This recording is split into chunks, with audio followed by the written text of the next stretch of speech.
This 1891 portrait of two brothers looks ordinary until you see their collars. The photograph was meant to show discipline, order, improvement. Two children posed for posterity, proof that the system worked. But it took almost 130 years for someone to notice what the photographer accidentally preserved, evidence that the system was designed to destroy them. Her name is Dr. Sarah Kemper, and she has spent 17 years as the collections manager for the Historical Society of Western Pennsylvania. She found the photograph in March 2019, tucked inside a cardboard box marked only Miscellaneous Institutional, 1880 to 1900. The box had been donated 6 months earlier by the estate of a retired schoolteacher in Allegheny County. Most of the contents were unremarkable.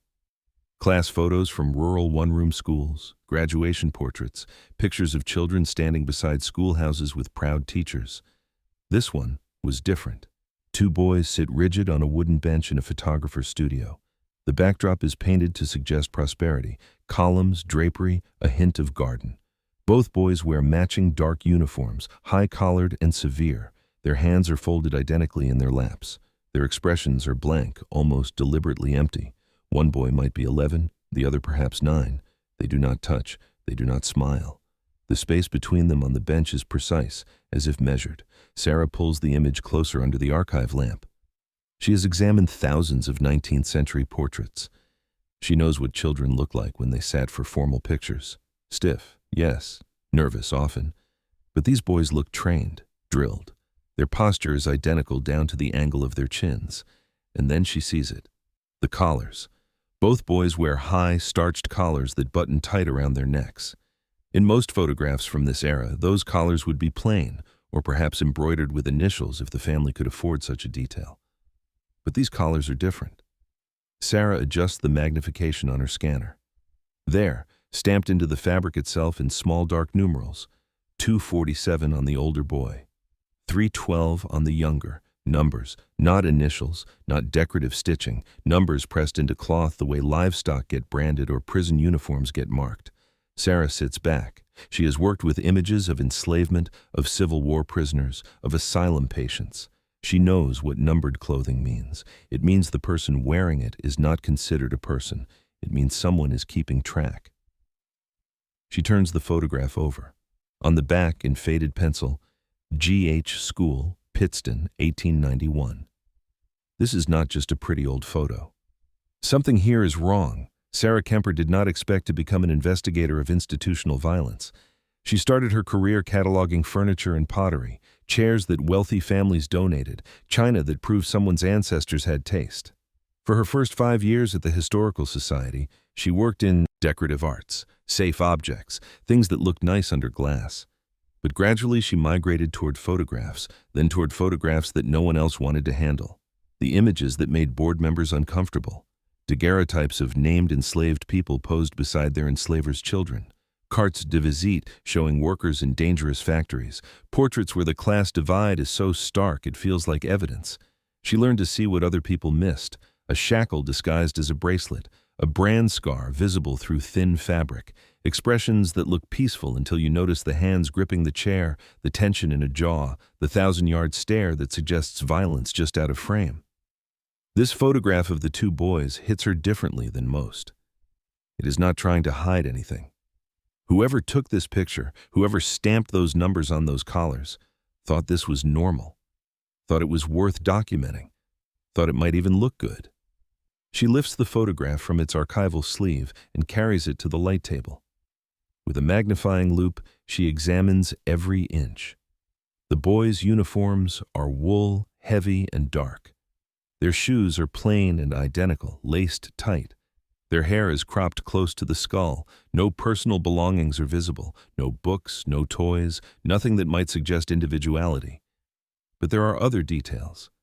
On the wall behind the bench, barely visible in the painted backdrop, she can make out a series of hooks, the kind used for hanging coats or restraints. And in the very bottom corner of the image, half cropped by the photographer's framing, there is a piece of what looks like industrial equipment. A wheel, part of a machine. Sarah flips the photograph again. G.H. School, Pittston, 1891.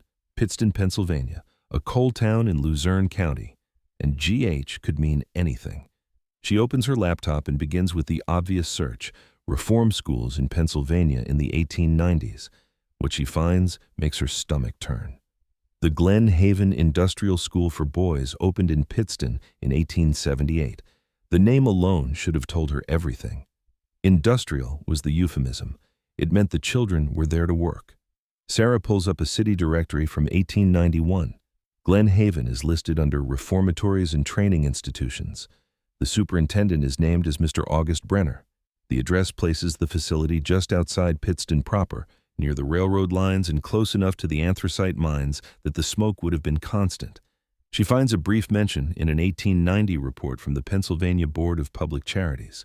Glen Haven housed approximately 140 boys between the ages of 8 and 16.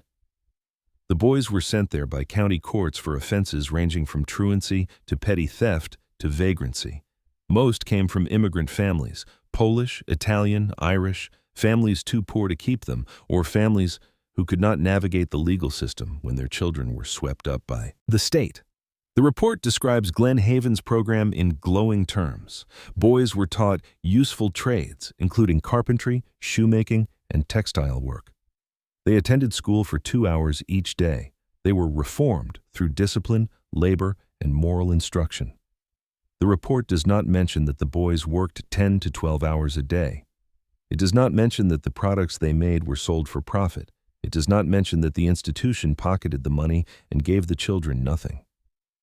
Sarah contacts Dr. Marcus Liu, a historian at the University of Pennsylvania who specializes in juvenile justice in the Gilded Age. She emails him a scan of the photograph and a summary of what she has found so far. He replies within an hour. "This is exactly what you think it is," he writes. Glen Haven was one of dozens of so-called reform schools in Pennsylvania that functioned as child labor camps. The uniforms with numbers are standard. It was cheaper than keeping track of names, and it reinforced that these kids were units of production, not individuals. If you can find their intake records, you might be able to identify the boys in the photo. But be prepared. These institutions destroyed a lot of documentation, especially anything that recorded deaths or injuries. Sarah goes back to the state archives. She requests the surviving records from Glen Haven Industrial School. What arrives 2 weeks later is shockingly thin, just 3 ledger books covering scattered years between 1878 and 1902. No continuous records, no correspondence, no disciplinary logs, no medical files. But there is an intake register for 1891. She finds them on page 47. Inmate 247, Joseph Kaminsky, age 11, admitted February 14, 1891. Sentence: indeterminate. Offense: truancy. Inmate 312, Thomas Kaminsky, age 9, admitted February 14, 1891. Sentence: indeterminate. Offense: dependency. Brothers, brought in together. Joseph, the older boy, was arrested for not attending school. Tomasz, the younger, was taken because the family could not care for him once Joseph was gone. There is no discharge date for either boy. The line is blank. They could have been released, or they could have died there. The records do not say. But Sarah notices something else. In the intake register, there are 43 boys listed for 1891 alone.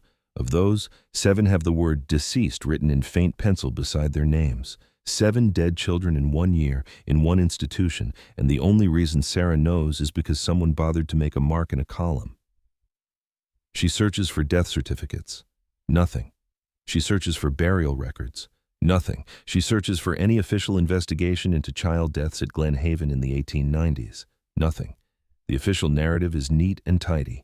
Glen Haven Industrial School reformed wayward boys. It taught them discipline. It prepared them for productive lives. Somewhere along the way, it closed, probably in the early 1900s, and its records were mostly lost. The end. But 7 dead children in 1 year does not sound like reform. It sounds like something else entirely. Sarah drives to Pittston on a cold afternoon in April. The town is smaller now than it was in the 1890s, hollowed out by the collapse of the coal industry. She parks near the Historical Society, a small brick building on Main Street, and introduces herself to the volunteer at the desk. "I'm looking for anything related to Glen Haven Industrial School," she says. The volunteer, an elderly man named Ed, frowns. That old place. Yeah, we've got some things. Not much. It was torn down in the 20s. Nobody wanted to talk about it even then. He brings her a folder. Inside are 3 newspaper clippings, all from the Pittston Gazette. The first, from 1880, announces the grand opening of Glen Haven and praises its mission to rescue children from lives of crime. The second, from 1895, is a brief notice about a fire in one of the dormitories. No injuries reported, the article claims. The third, from 1901, mentions in passing that Glen Haven has been the subject of complaints from certain agitators who claim the boys are overworked and poorly fed. The superintendent denies all charges. Did anyone from the families ever speak out? Sarah asks. Ed shrugs. Most of those families didn't speak English. They were immigrants, coal workers. They didn't have lawyers or newspapers. If they complained, nobody wrote it down. But someone did write it down. Sarah finds it in the archives of the local Catholic church, St. Stanislaus, which served Pittston's Polish community. Buried in the parish records from 1893, there is a letter written in Polish by a woman named Aniela Kaminski. The letter is addressed to the parish priest. It has been translated and noted by an archivist decades later. The letter is desperate. Aniela Kaminski is writing to beg the priest to help her get her sons back from Glen Haven. She writes that she has not seen them in 2 years. She writes that she has tried to visit but has been turned away. She writes that another mother in the parish heard from a boy who was released that Joseph and Tomasz were made to work in the institution's workshop making shoes. The boy said that Tomasz was beaten for falling asleep at his workstation. The boy said that Joseph tried to protect his brother and was locked in a windowless room for 3 days without food. Aniela writes, "They are not criminals, they are children. Please, Father, help me." There is no record of a response, no record of whether the priest intervened, no record of whether Aniela ever saw her sons again. Sarah contacts Dr. Rebecca Ortiz, a legal historian at Temple University who studies the intersection of immigration and the criminal justice system in the 19th century. Sarah sends her everything: the photograph, the intake ledger, the letter from Aniela Kaminski. Dr. Ortiz calls her the next day. What you've uncovered is a textbook example of how reform schools were weaponized against immigrant and poor families. Pennsylvania had laws that allowed judges to commit children for almost anything. Truancy, begging, being in the company of immoral persons, which could mean literally anyone. And once a kid was sent to a place like Glen Haven, the parents had no rights. None. They couldn't visit without permission. They couldn't challenge the sentence. The institution had total control. And the labor? Sarah asks. Completely legal, Dr. Ortiz says. Reform schools were allowed to contract out the children's labor or to run workshops on site. The justification was that work built character. But the reality was that these places were profit-driven. They made money off these kids: shoes, furniture, textiles. The children worked full days, and the institution kept every cent. It was slavery by another name, and it lasted well into the 20th century. Sarah asks the question she has been avoiding. What about the deaths? That's where it gets even darker, Dr. Ortiz says. Reform schools had almost no oversight. If a child died, the institution could claim it was an accident or an illness, and nobody checked. There are cases where children died from beatings, from overwork, from disease that spread because the dormitories were overcrowded and unsanitary. And a lot of times, the deaths were never officially recorded. The kids would just disappear. They'd be buried in unmarked graves on the institution's property or in potter's fields, and the families would never be told. Sarah thinks about the 7 names in the 1891 ledger marked deceased. She thinks about the blank discharge lines next to Joseph and Tomasz Kaminski's names. She thinks about Aniela's letter, the way it ends mid-plea, as if hope simply ran out. She drives back to Pittston with Dr. Ortiz a week later. They spend a day walking the site where Glen Haven once stood. It is a patch of scrubland now, overgrown and bordered by chain-link fence. A few foundation stones are still visible, half buried in weeds. There is no historical marker, no plaque, nothing to indicate that 140 children lived here, worked here, suffered here. Dr. Ortiz has brought ground-penetrating radar equipment borrowed from a university archaeology team. It takes them 3 hours to scan the area behind where the main building would have stood. The results are inconclusive, but suggestive. There are anomalies in the soil, depressions that could be filled graves, clusters of disturbance consistent with burials. We'd need permission to excavate, Dr. Ortiz says quietly, and funding, and time. But yes, I think there are children buried here. Sarah stands in the weeds and imagines Joseph and Tomasz Kaminski, two boys ripped from their mother, two boys dressed in identical uniforms and given numbers instead of names, two boys who made shoes for 10 hours a day and were beaten if they slowed down, two boys who never left. She looks down at the photograph in her hand, the blank faces, the rigid posture, the numbers on their collars. This is not a portrait of discipline. It is a portrait of erasure.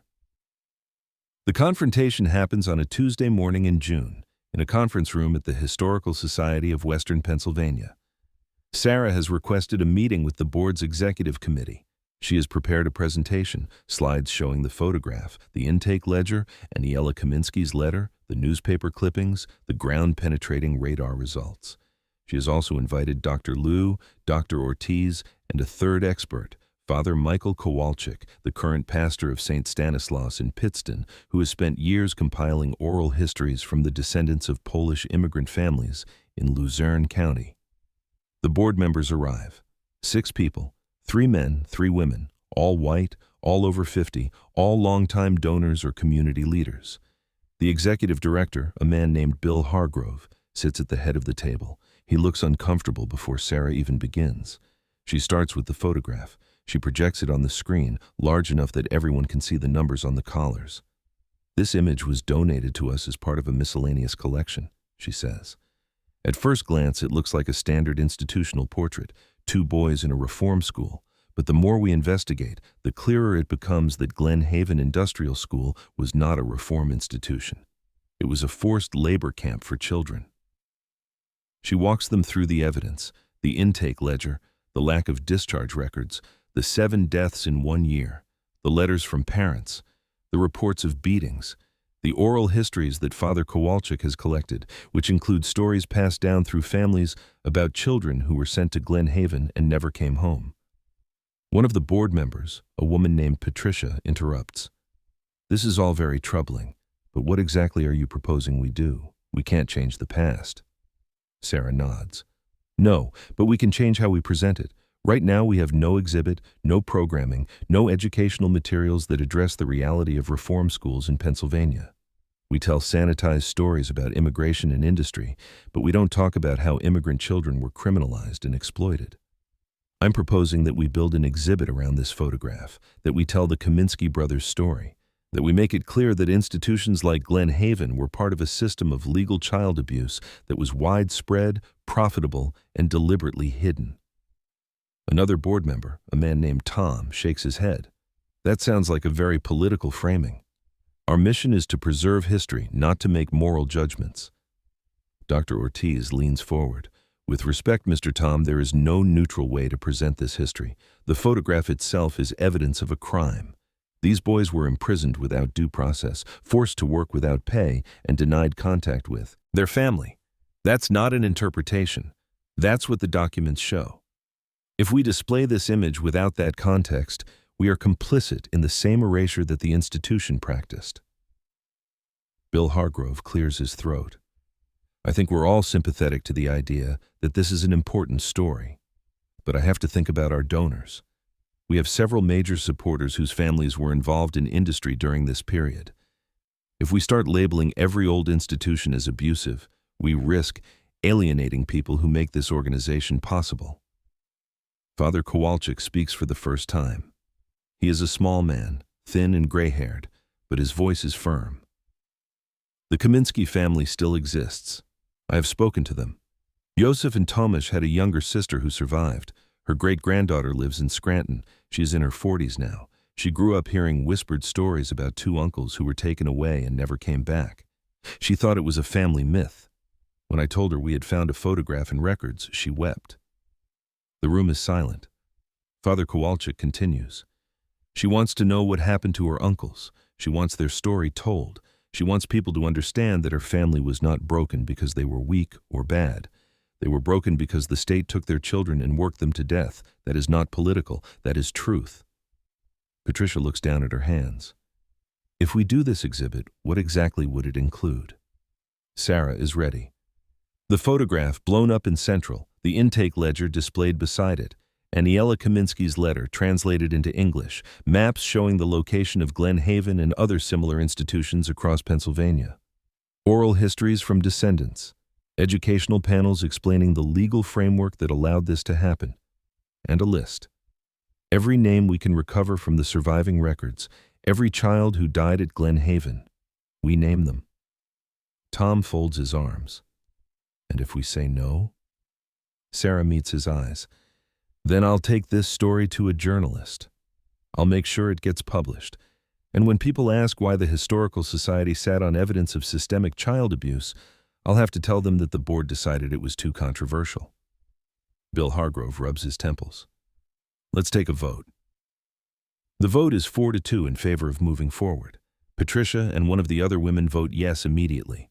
The third woman votes yes after a long pause. Bill votes yes reluctantly. Tom and the remaining man vote no. It is enough. The exhibit opens in October 2019. It is called Numbered Child Labor and the Reform School System in Pennsylvania. The centerpiece is the photograph of Joseph and Tomasz Kaminsky, printed at 4 feet wide and mounted on the gallery's largest wall. Below the photograph, a placard reads, Inmates 247 and 312, Joseph Kaminsky, age 11, and Tomasz Kaminsky, age 9, committed to Glen Haven Industrial School, February 14, 1891. Fate unknown. The wall beside the photograph displays the intake ledger, Aniela Kaminsky's letter, and a translation. Visitors can read her words. They are not criminals. They are children. Please, Father, help me. In another section of the exhibit, there is a list. It takes up an entire wall. It is titled Children Who Died at Pennsylvania Reform Schools, 1870-1920. The list is incomplete because so many records were destroyed. But there are 214 names. Beside each name, when known, age, cause of death, and the institution where they died. Many entries say simply, unknown, unknown, unknown. Sarah includes a section on the system itself, panels explaining how reform schools operated, how judges could commit children for almost any reason, how institutions profited from the children's labor, how parents, especially immigrant parents, had no legal recourse, how the system persisted for decades because it was convenient, profitable, and invisible. The exhibit includes oral histories. 4 descendants of children who were sent to reform schools share their family stories. One woman talks about her grandfather, who was sent to a similar institution at age 10 and came out at 16 unable to read, his hands scarred from factory work. Another man talks about his great-aunt, who spent years trying to find her son after he was taken for vagrancy. She never saw him again. And there is Anna Kowalski, the great-great-niece of Joseph and Tomasz Kaminsky. She stands in the gallery on opening night, staring at the photograph of her uncles. Sarah stands beside her. I always thought it was just a sad family story, Anna says quietly. I didn't realize it was part of something so much bigger. Your uncles were part of a system that destroyed thousands of children, Sarah says. But they were also individuals. They had a mother who loved them, a sister who remembered them. And now, people will know their names. Anna wipes her eyes. Do you think they're buried at the site? Do you think we'll ever be able to bring them home? I don't know, Sarah says honestly, but I promise you we're going to keep looking. The exhibit runs for 6 months.